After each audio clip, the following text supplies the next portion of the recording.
everybody, welcome. Step inside, grab yourselves a cup of tea or coffee and let's start. And if you are so inclined, bring some biscuits or sandwiches because this video will need some comfort food. This video is no joke. Yes, indeed, in a way we have approached the subject as a bit of a joke up until now. But I think slowly but surely the truth and the danger in the entire scenario is starting to dawn on people. I do not always have people around to use as a gauge or a sounding board, and therefore I can only use myself, my thoughts, my feelings and opinions.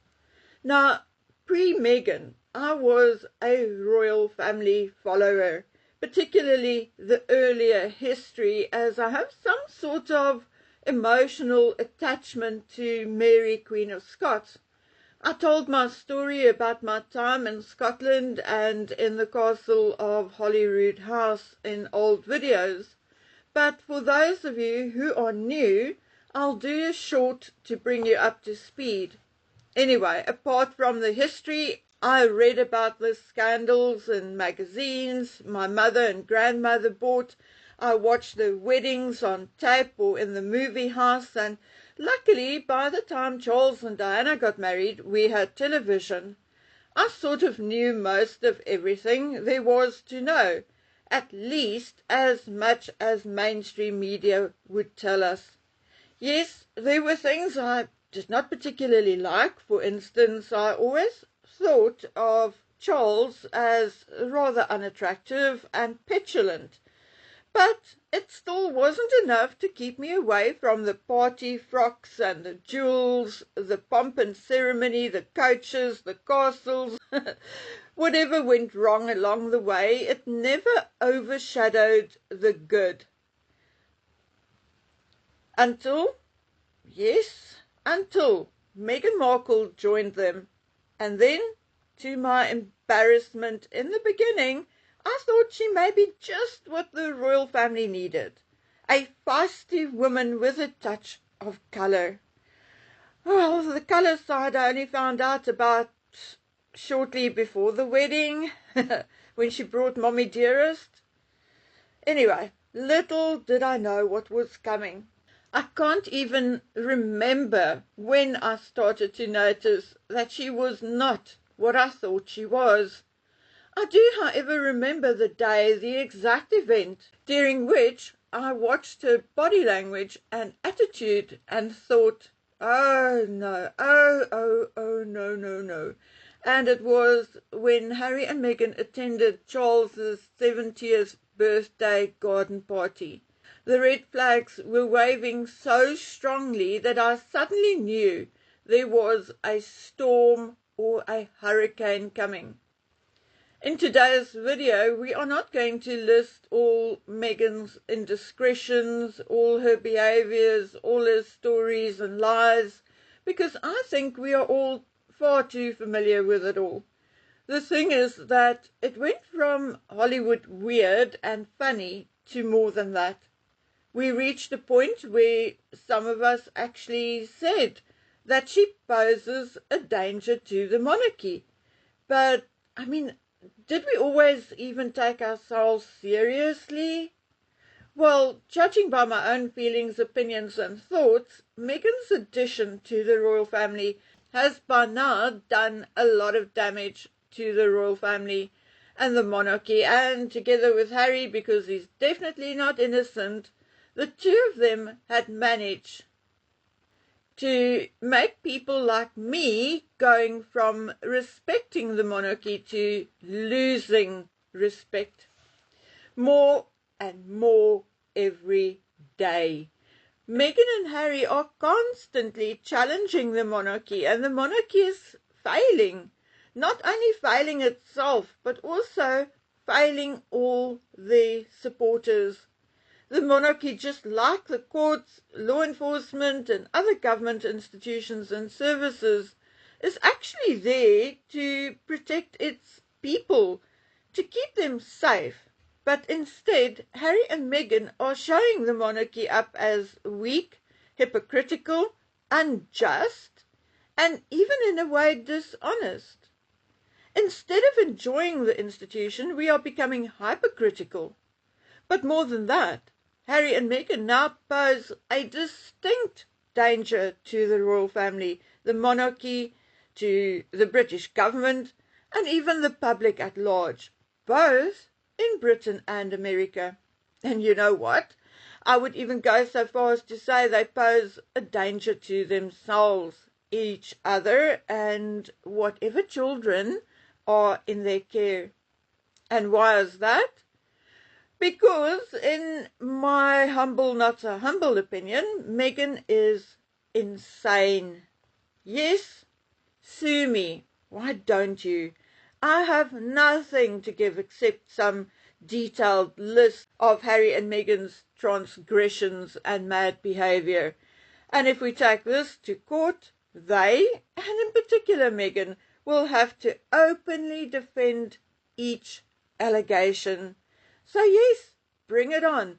But in the meantime, let us move on. We have discussed Meghan's narcissism. Yes, I believe she is a malignant narcissist and a sociopath, and that we had indeed discussed over and over and over those traits or personality traits of hers. Her habitual lying, which is likely being a symptom of her narcissism.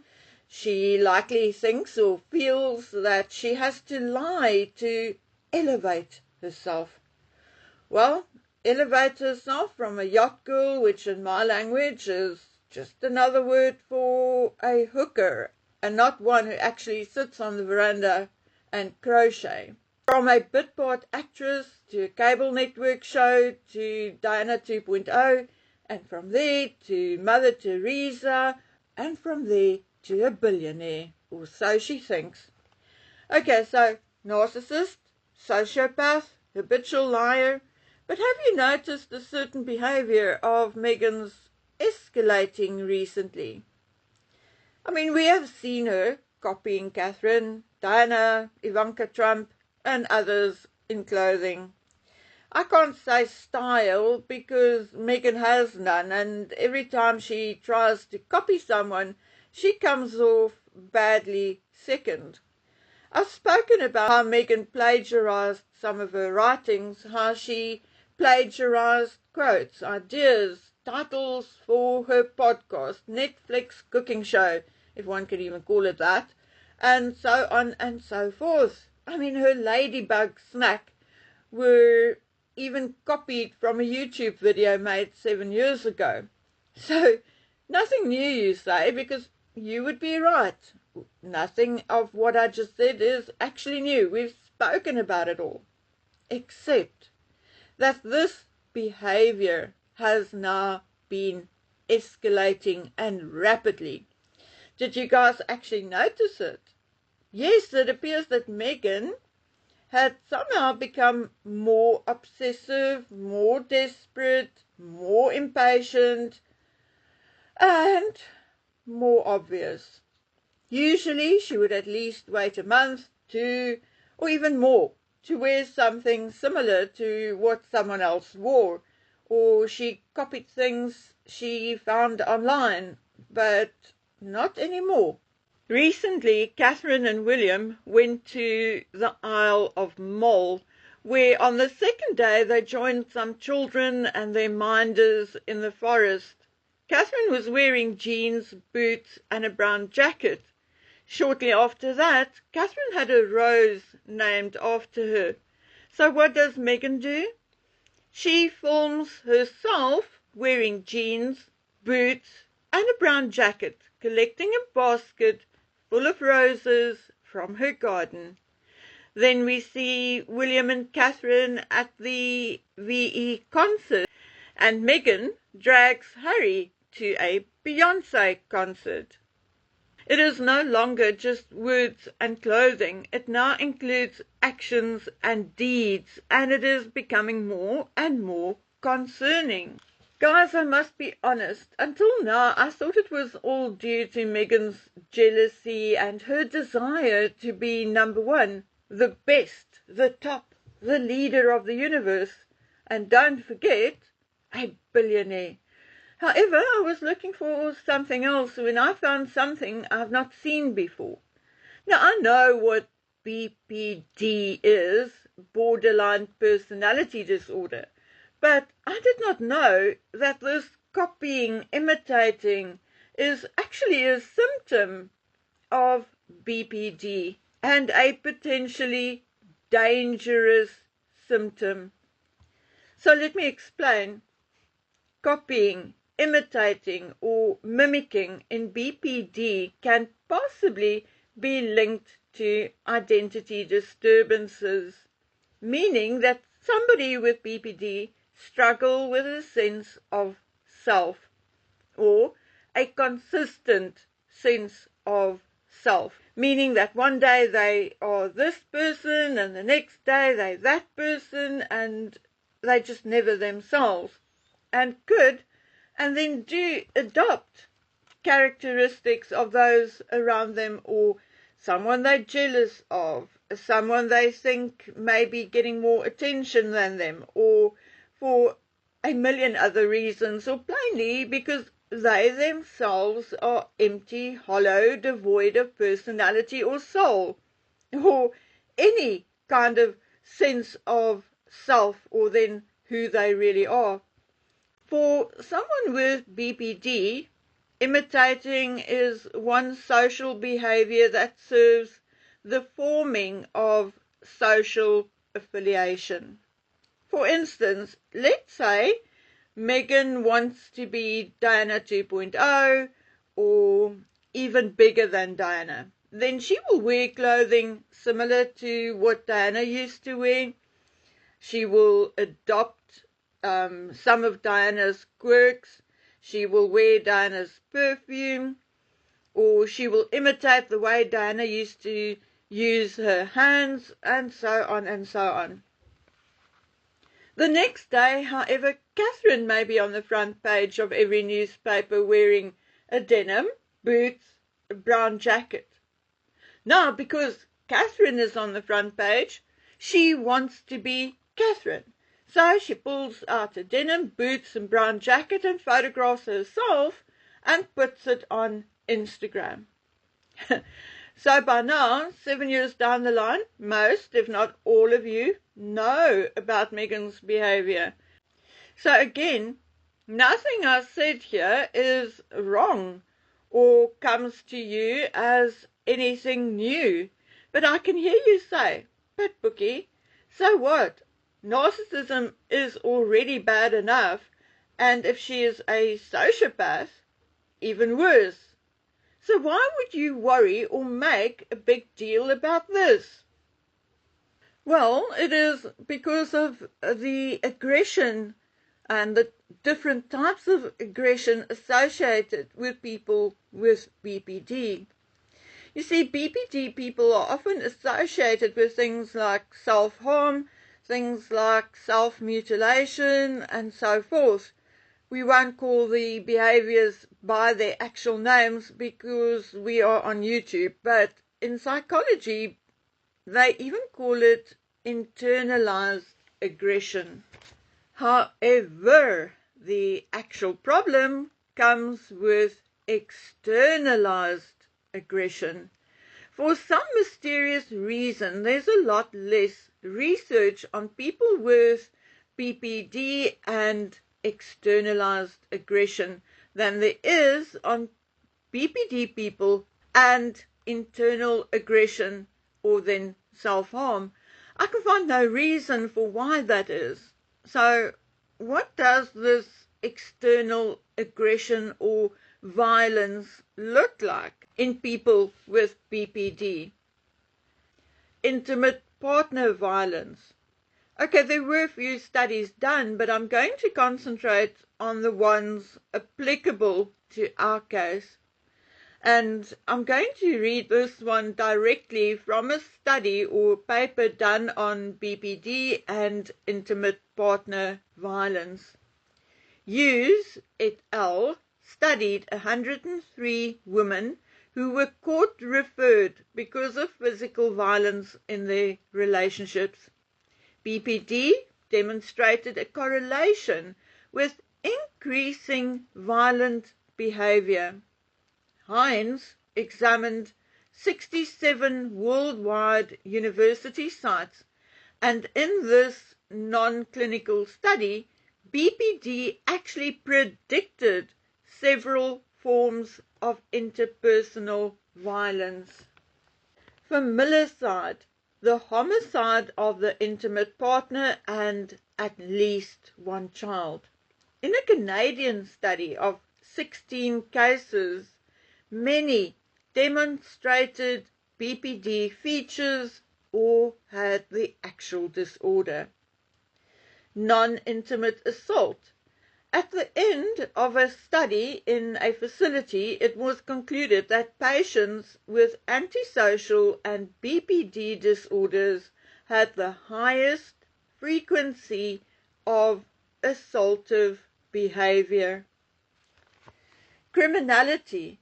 There are associations between BPD and criminality, particularly among incarcerated female offenders.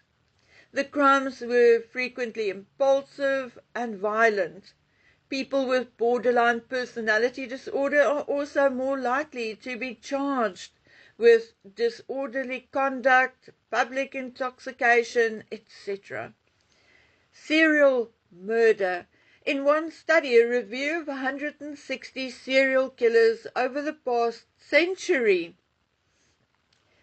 3 psychological types of serial killers were found, namely those with antisocial, schizoid, and borderline personality disorders.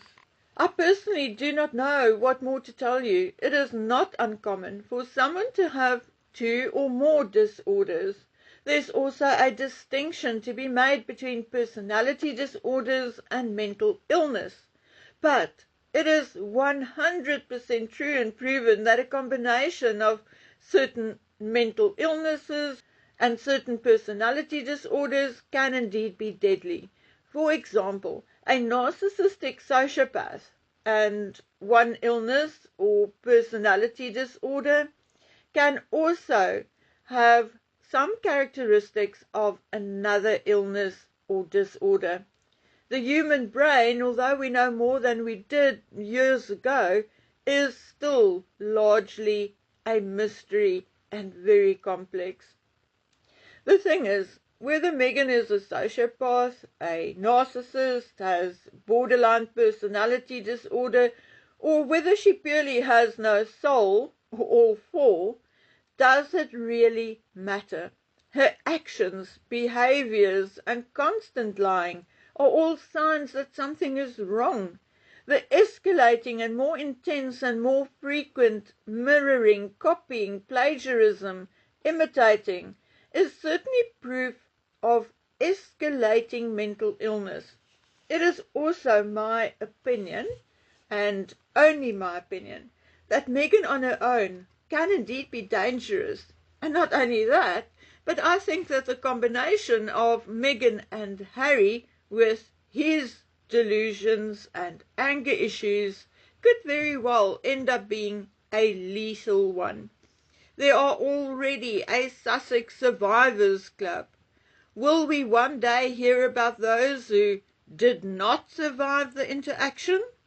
Well, with the stress they heap on everyone in their orbit, we may very well one day have a list of those who did not survive. But in the meantime, I am truly afraid for the royal family, because Harry and Meghan, between the 2 of them, are creating so much hate and anger. And who knows, out there may be a Sussex Squad member who is a sociopath or a psychopath. Who knows? And with Harry and Meghan creating this environment where the royal family is supposedly racist and angry and don't want to give Harry security and blah, blah, blah, blah, blah, that psychopath may just decide to take action one day. That is the danger that these crazy people are creating.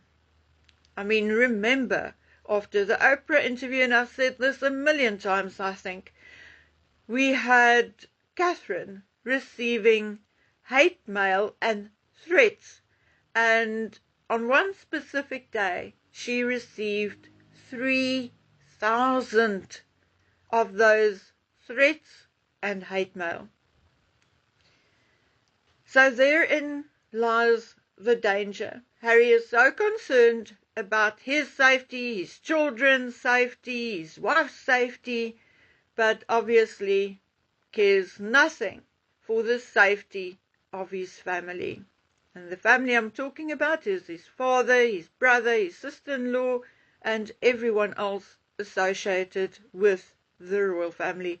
And that is indeed very, very obvious. I would even go so far as to say him and Meghan or Harry may even be hoping for something to happen to one of his family members. Maybe in the hopes that they can use that to get that IPP status, because we have already established that it's not about safety. Harry goes knocking on doors without any obvious security in the middle of London.